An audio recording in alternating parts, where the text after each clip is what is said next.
Hello everyone, welcome to Sco Clever's daily editorial podcast. मैं हूं नेहा, आपकी अपनी इंग्लिश लैंग्वेज एक्सपर्ट, और आज है अक्टूबर 3, 2025।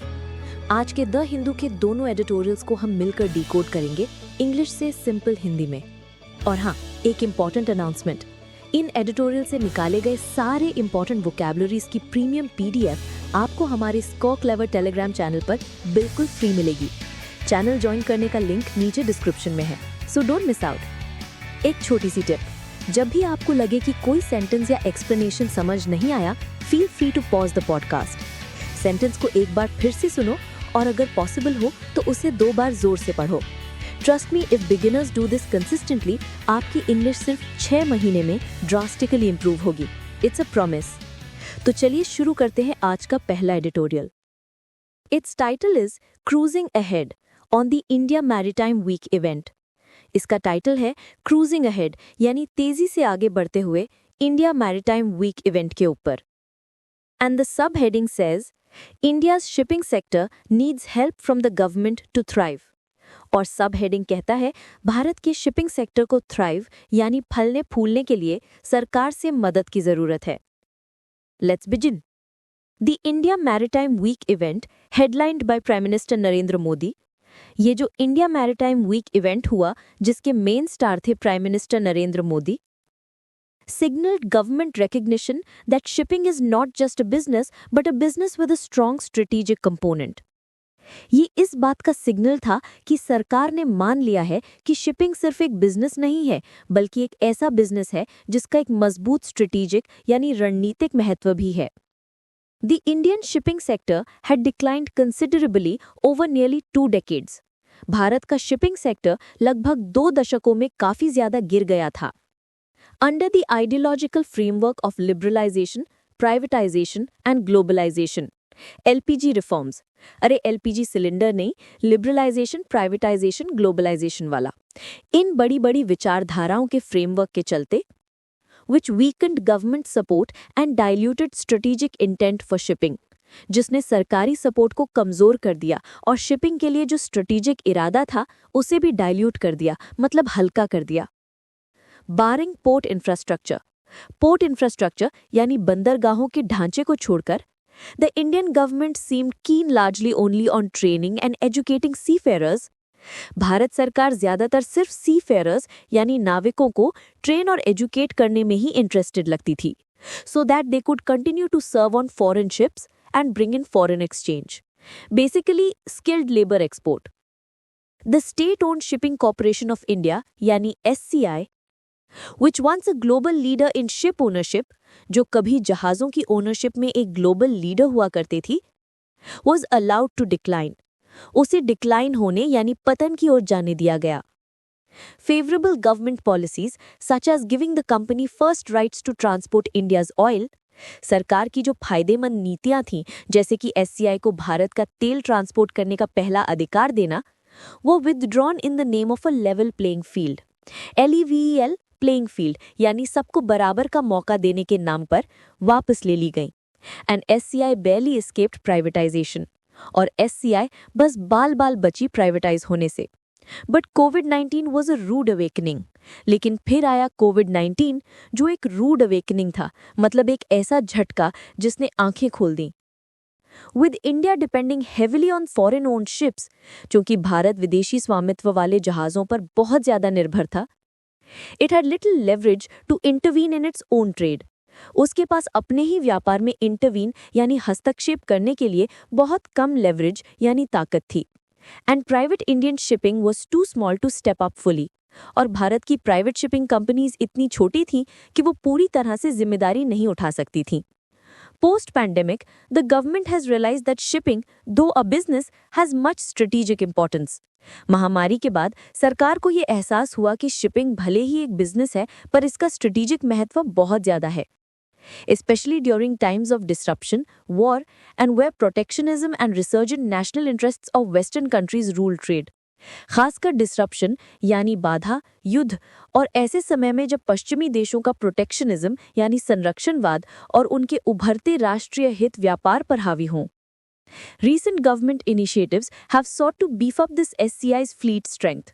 हाल की सरकारी पहलों ने एससीआई के फ्लीट यानी जहाज़ों के बेड़े की ताकत को बीफ अप करने यानी मजबूत करने की कोशिश की है। A major part of the lakhs of crores of rupees in investments announced at the Maritime Week was port related. Maritime week में जो लाखों करोड़ रुपए की इन्वेस्टमेंट्स अनाउंस हुए, उनका एक बड़ा हिस्सा पोर्ट से जुड़ा था। The government has been running its ports under a landlord model. सरकार अपने पोर्ट्स को एक लैंडलॉर्ड मॉडल के तहत चला रही है, sharing revenue with private and foreign companies for terminal operations, जिसमें वो टर्मिनल ऑपरेशंस के लिए प्राइवेट और फॉरेन कंपनीज के साथ रेवेन्यू शेयर करती है, which are now a target of investors, जो अब इन्वेस्टर्स का टारगेट बन गए हैं। This has given the ports financial heft to embark on new projects. इससे पोर्ट्स को नए प्रोजेक्ट्स शुरू करने के लिए फाइनेंशियल हेफ्ट यानी वित्तीय ताकत मिली है। The Chennai and Kolkata ports, for instance, have taken up the transshipment hub project in the Andamans. उदाहरण के लिए चेन्नई और कोलकाता पोर्ट्स ने अंडमान में ट्रांसशिपमेंट हब प्रोजेक्ट का काम शुरू किया है। Investments are also seen in port connectivity, Sagarmala projects, and Indian seafarer training. Port connectivity, Sagarmala projects और भारतीय नाविकों की ट्रेनिंग में भी इन्वेस्टमेंट्स देखे जा रहे हैं। Another major push has been to have foreign shipping companies register their ships in India through their local subsidiaries. एक और बड़ा पुश ये रहा है कि विदेशी शिपिंग कंपनीज अपने जहाज़ों को भारत में अपनी लोकल सब्सिडियरीज के थ्रू रजिस्टर कराएं, which would give the Indian government leverage over them for serving Indian needs, as well as support allied businesses such as insurance, जिससे भारत सरकार उन पर लेवरेज यानी नियंत्रण मिलेगा ताकि वो भारत की ज़रूरतों को पूरा करे, और साथ ही इंश्योरेंस जैसे अलाइड बिजनेसेस यानी जुड़े हुए व्यवसायों को भी सपोर्ट मिलेगा। But movement is still बेयरली visible in Indian merchant ship building. लेकिन इंडियन मर्चेंट शिप बिल्डिंग यानी व्यापारिक जहाज निर्माण के क्षेत्र में अभी भी शायद ही कोई हलचल दिख रही है। Where greater progress would have signaled industrial, technical and project management expertise in heavy industry. जहां अगर ज्यादा प्रोग्रेस होती तो वो हेवी इंडस्ट्री में हमारी इंडस्ट्रियल, टेक्निकल और प्रोजेक्ट मैनेजमेंट एक्सपर्टीज यानी विशेषज्ञता का संकेत देती। The day that Indian shipyards quickly roll out state-of-the-art LNG ships or futuristic green fuel burning vessels, जिस दिन भारत के शिपयार्ड्स यानी जहाज बनाने की जगह तेजी से स्टेट ऑफ द आर्ट मतलब एकदम मॉडर्न एलएनजी शिप्स या फ्यूचरिस्टिक मतलब भविष्य की टेक्नोलॉजी वाले ग्रीन फ्यूल से चलने वाले जहाज बनाने लगेंगी, Indian shipping will be truly cruising full ahead. उस दिन भारतीय शिपिंग सचमुच में पूरी रफ्तार से आगे बढ़ रही होगी। All right guys, a quick break. अगर आप भी वोकैबलरीज, इडियम्स एंड फ्रेजेस को याद करते करते थक गए हैं तो I have a solution for you. Google Play Store पर जाइए and download the Sco Clever app. हमारी ऐप में एक यूनिक लर्निंग टेक्निक है जिससे आप एक बार पढ़ेंगे और फिर कभी नहीं भूलेंगे। It's a game changer for aspirants, so do check it out for sure. Also ये पॉडकास्ट इनिशिएटिव आपको कैसा लग रहा है प्लीज कॉमेंट करके जरूर बताएं। It takes a lot of effort to create this for you all, तो आपके लाइक, शेयर और सब्सक्रिप्शन से हमें बहुत मोटिवेशन मिलती है, so please support us. Okay, back to business. Moving on to our second editorial. ये थोड़ा sad topic है. The title is Depressing Pattern on the Srikakulam Stampede, यानी एक निराशाजनक पैटर्न श्रीकाकुलम में हुई भगदड़ पर. And the subheading says Guidance यानी दिशा निर्देश और Practice यानी अमल के बीच कोई भी गैप भीड़ में कुचलने की घटना का कारण बन सकता है। Let's dive in. Sadly, the Srikakulam crowd collapse that occurred in a private and unregistered temple on a day when high footfall was expected is hardly surprising. दुख की बात है कि श्रीकाकुलम में जो भीड़ में दबकर हादसा हुआ जो एक प्राइवेट और अनरजिस्टर्ड मंदिर में हुआ, एक ऐसे दिन जब ज्यादा भीड़ की उम्मीद थी, वो शायद ही हैरान करने वाला है। Reports indicate that there was one combined entry and exit. Reports बताती हैं कि वहां आने और जाने का एक ही रास्ता था। Public use of an under construction area. एक under construction area का पब्लिक इस्तेमाल हो रहा था।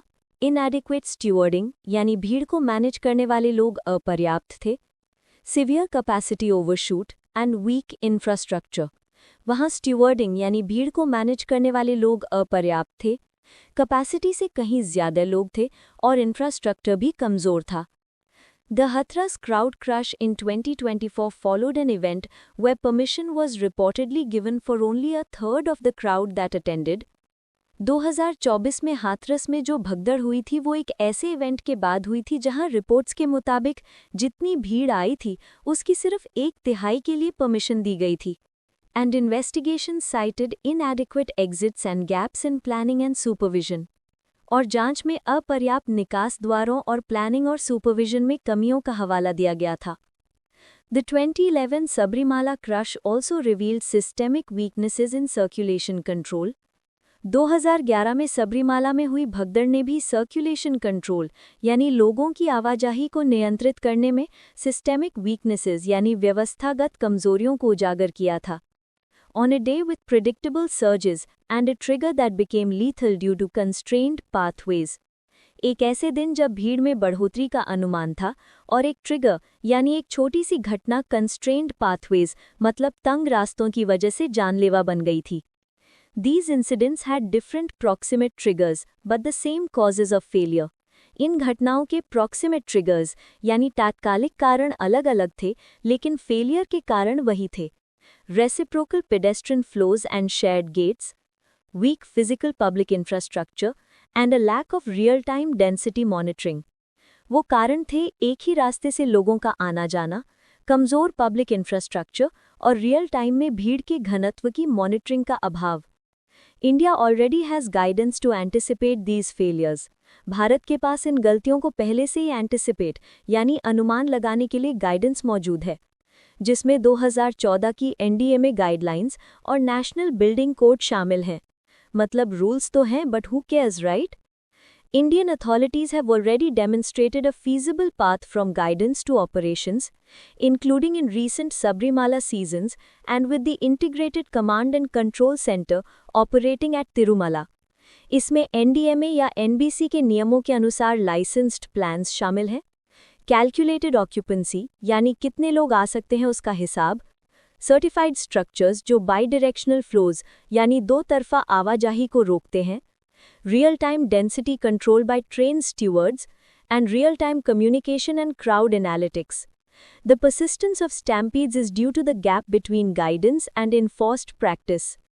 ये भगदड़ें बार-बार इसलिए हो रही हैं क्योंकि गाइडेंस यानी दिशा निर्देश और enforced practice यानी उन्हें सख्ती से लागू करने के बीच एक बहुत बड़ा गैप है. That almost 80% of stampedes in India occur at religious gatherings or pilgrimages is not coincidental. ये कोई संयोग नहीं है कि भारत में लगभग 80% भगदड़ें धार्मिक समारोहों या तीर्थ यात्राओं में होती है। Pilgrim and congregational events often proceed without any license. तीर्थयात्री और सामूहिक कार्यक्रम अक्सर बिना किसी लाइसेंस के होते हैं। That ties permission to a crowd safety plan that can be tested for compliance. एक ऐसा लाइसेंस जो परमिशन को क्राउड सेफ्टी प्लान से जोड़ता हो जिसकी कंप्लायंस को टेस्ट किया जा सके। Authorities often infer the capacity from the space available rather than what can be estimated from egress options and evacuation times. Basically ना इसके बेसिस पे देखते हैं कि एग्जिट ऑप्शंस कितने हैं और इवैक्यूएशन में कितना टाइम लगेगा। टॉलरेट बैड और नो गेटिंग प्लान्स, वे खराब या बिना गेटिंग प्लान्स को टॉलरेट करते हैं। Accept temporary barricades without certified load ratings, बिना सर्टिफाइड लोड रेटिंग्स वाली टेम्पररी बैरिकेड्स को एक्सेप्ट कर लेते हैं। And do not cordon off areas with construction materials. और construction materials वाले areas को cordon off यानी घेरते नहीं हैं। Public safety is a process and its absence is rarely due to single point failures.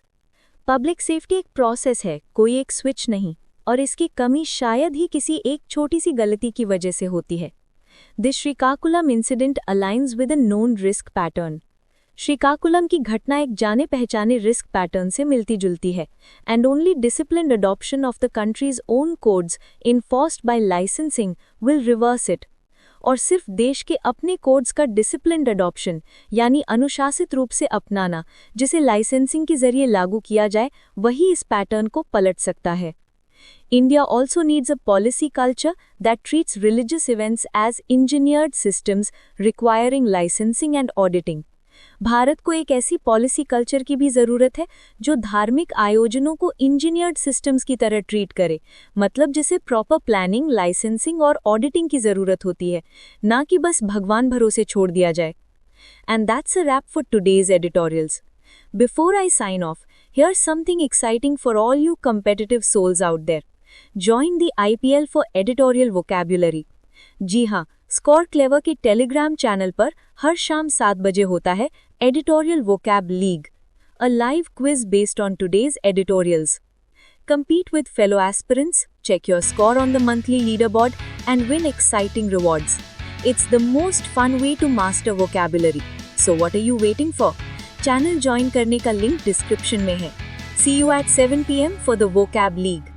This is your host and host Neha signing off from Score Clever. Keep learning, keep growing. Bye bye.